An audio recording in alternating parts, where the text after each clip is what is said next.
ain't gonna lie, man. You got highlight reels for days. Do you go watch your own shit? My crew be watching all the time, so when they watch it, I like to look sometimes, and I'm a critic of myself because I always feel like I can get better. So any fight that I fought in, it wasn't good enough. What? I mean, that's a champion mentality. It wasn't good enough. It's never good enough. There's always room for growth. So that's why I love my dad. You know, I love my dad because that motherfucker brilliant. Right. He's brilliant. And, you know, even though a lot of times we had our ups and downs, right. I was young. God bless. You know, you live and you learn. Right. And he only wanted the best for me. Right. But he didn't want to let me grow as a man. Right. But, you know, he let me grow as a man. He actually seen things my way. I knew what I was talking about. Right. So now, you know, he don't really, we got a great relationship. And how's Roger? He's not doing too good, but I take care. I make sure that he got the best care service. Right. You know, every month. It doesn't matter. You know, it costs a not to me, but to anyone else. Right. It costs a pretty penny, but he's worth it. Right. I don't care what it costs. It could cost me $100,000 a month. I'll pay it. God bless. And if you was to go back to the ring, who would be the person holding your mitts? Like, besides your partner? No, boxing is really, you know, boxing is a little bit everything. You know, you got to have a good chin. Right. You got to have a heart. You gotta have that iron chin. Gotta have a smart mind. So you know, gotta have a little bit of everything. But you know me, man. I'm a dog with no fleas. They can't fuck with me, man. Who you looking for right now? Who I'm looking for, like far as what? Like as far as boxing, like you know, just somebody you to fight or just somebody to fan. Maybe not to fight. It's a lot of fighters out there. Even the fighters under, like I said before, under the Earl Spence. Hell of a fighter. Okay. So you remember, I'm the first one that said he was gonna become world champion. Keith Thurman. Hell of a fighter. Okay. Danny Garcia. Hell of a fighter. Okay. If you wanted to pick one fighter that your fight to come back, boxing, not MMA. I'm a businessman. So you can't do that to me because I already proved to the world that I was the best. So you can't do that. You can't put me in that position because you know what? I proved to the world for 20 years that I was the best. 20 years straight. True. World champion 20 years. Just like Michael Jordan did, but they would still compare Kobe. They would still compare LeBron. I mean, that's what they do. Yeah. That's a team sport. But we're talking about, and you got to realize this. Yeah. I don't take nothing away from nobody. Like I love LeBron James. But when we talking about athlete of the decade, that's me. Right. But that's me hands down. No, I respect that. Because how can I dominate? I dominated from, and I'm still active, basically. Right. So we're talking about from 1996 to 2020. You know what I'm saying? And I never received athlete of the decade at the top in Forbes, and I'm my own boss. I've never received rap of the decade neither. No. I'm fucking with you. No Gatorade behind me, no Sprite behind me. Damn. Oh, wow. No Nike behind me. I ain't gonna be like that. You know what I'm saying? You gotta realize these are billion-dollar companies. Wow. And we like to call it placement. So if they paying, you get what you want if you paying enough. Right. But we going off just honestly, I'm the athlete of the decade. No, that's of the last 2 decades, actually. Yeah, I respect that. And guess what? And I'm gonna take my hat up to LeBron James. Right. He's a dog. Right. But so you saying you don't got a Sprite deal? You never have. I don't need a Sprite deal. But you used to rock Nikes at one point. I wear everything. Oh, but that's not like an endorsement deal. No. You see me wear Reeboks. Yes. Okay. You see me training Reeboks. Okay. And of course, if I put on anything, I'm gonna get a check. Whatever I wear, I'm gonna get a check. Period. Cause that's just me. You know, like I said before, it's all about working smarter, not harder. I'm gonna get a check regardless. You know, it's no different from this. When I wear Hublot on my trunks, I'm gonna say, yeah, Hublot they probably cut a check for $8 million. You know, they probably cut a check for $8 million. Because the thing is this: a lot of people settle for less. I'm gonna go get what I have to go get. I'm gonna go get it. I have to. You only got one life to live. So I'm not gonna ask you for nothing. I'm gonna tell you what you're gonna have to give me. Right. You know what I'm saying? Before you ain't gotta shoot a number at me, 'cause I'm gonna shoot a crazy number at you. Right. So being that you beat every like boxer in this generation, what do you think would happen if you fought Tommy Hitman Hearns? Somebody like that.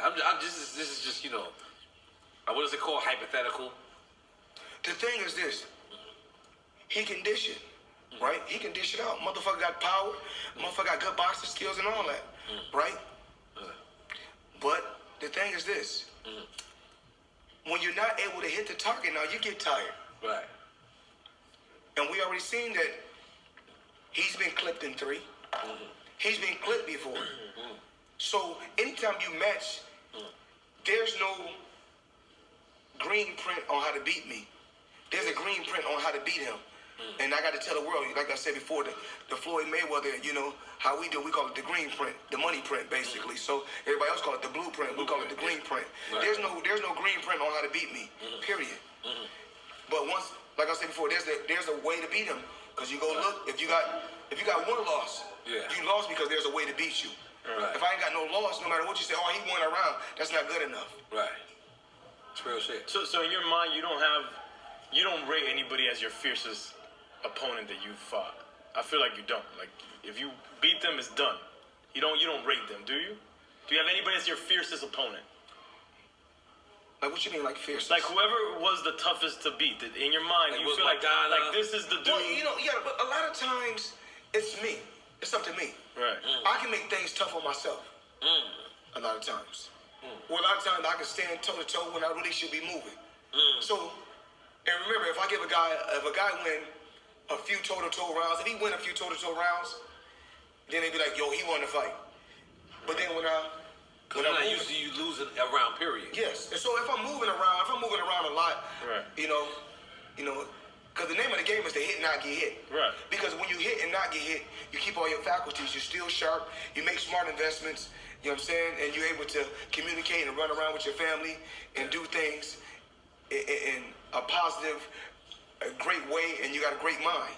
Right. Whereas you look at certain fighters. Muhammad Ali gave boxing his whole life. And then when his career's over, he can barely walk and talk. Right. And I didn't like that. That hurt my feelings. Right. And you see that now with football players with CTE. Yes. Yeah. CTE has to be something that's consistent in boxing. Yes, as it well. has to be. Yeah. It has to be. And, still to be, my age and still be sharp, still have all my faculties. And I'm being honest. I think the best thing really about just me and my career was just what I did on the outside of the ring. How I changed the whole sport of boxing, the whole dynamics of the sport. Right. And you gotta realize, even like how just the whole hip hop world, like when I fight, the world stops. Yeah, how it's marketed. Yeah. It stops. I'm a marketing genius to do the things that I've done. I took 24/7 and gave that to HBO, went over to Showtime with all access. And then I said, yo, you know what? I created that show. This is all access. I have to be executive producer. Right. And you go out there, you look at my fights. I got 50 fights. And guess what? I own all 50 fights.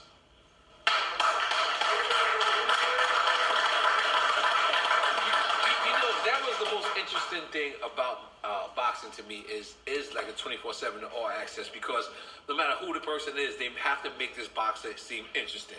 Meaning, like the boxer is from Grand Rapids, so the boxer is from whatever. And you show them create the story, right? The That you follow. Yes. Yeah. Is that something you created, like totally, or that you had a team? I'm not gonna sit right here and say I've done everything by myself. Right. You have to have a team. Right. My thing is this. All I do is, it's just like a puzzle. We have to get the main piece first. The main piece to the puzzle. We have to, and I'm the main piece to the puzzle. So I start off, and then you guys throw in your ideas. And when you guys throw in your ideas, then we go from there. And that's what I do. But my thing is this. I don't like to, when we doing the show, just like y'all show right here, Drink Champs. Yes, right. I like to keep my shit raw and uncut. Keep it raw. Yeah. So, even like with the me and Conor McGregor, none of that was rehearsed. And we took that shit to the next level. Yeah, None of that was rehearsed. And you gotta realize, just this year alone, with the 2 fights on the table, and the numbers are up there high. And the numbers up, what we're talking about right now. My numbers, of course, can be somewhere upwards of 600 million.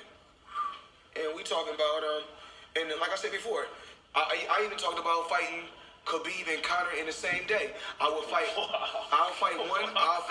in the daytime. I'll fight Khabib in the daytime, and I'll fight Conor at night. It's the after party? And no, I'll fight Conor at night, and then Separate states? no, same place. You do separate states. No, You same. just ill. No. Come on, man. No, when you're doing it like this, you got to say which country. Right, yeah. So So we it's international what you doing. So which country we gonna do it in? But y'all can give me but for that you give me a flat fee, and then on pay-per-view, you pay one fee. Right. You pay one fee, probably $250, $250, and you get to see both fights. Right. But you ain't. I'm gonna be honest. As the like one of the biggest Floyd Mayweather fans, And I want to say I thanks. don't want you to fight no more. I don't No, want you to have an exhibition. No. I want you. What's the exhibition? What's it? Girl collection. I just wanted you to hang out in girl collection. I want you to wrap it up. But these boys is easy. I'm just saying. This is easy. I'm just saying. Sip that. Sip that. Just sip that. Okay, that's a sip. No. Okay. Let me light that blunt for you. You gonna light the blunt for me? I thought you was gonna light the blunt. You know, weed is legal in That's Vegas. smoke Champs. Weed Make is some noise for this goddamn. Weed is legal where I live at. Yes. Now check this And out. legal here. Yes. Now hit that right quick. Okay. Yes, sir. And that's Now, that blunt was Conor McGregor. That drink was Khabib. Okay, let's take this down. That's so easy. So easy. So easy.